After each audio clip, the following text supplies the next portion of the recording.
নোয়াখালী জেলার আসল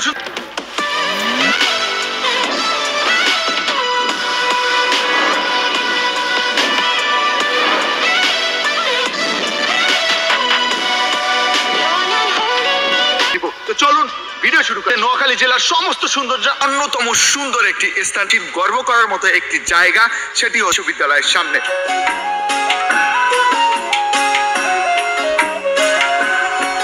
জেলা শহর থেকে 8 কিলোমিটার দূরে অবস্থিত সোনাপুরে এবং সুবর্ণচর্যের রাস্তা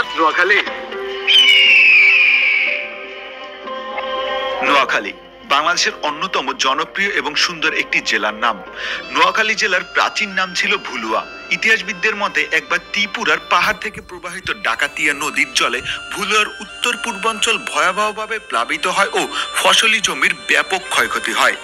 এই অবস্থা থেকে পরিত্রাণের উপায় হিসেবে 1660 সালে একটি বিশাল খাল খনন করা হয়, যা পানির প্রবাহকে ডাকাতিয়া নদী হতে রামগঞ্জ, সোনাইমুড়ি ও চৌমনি হয়ে মেঘনা নদী এবং ফেনী নদীর দিকে প্রবাহিত করে।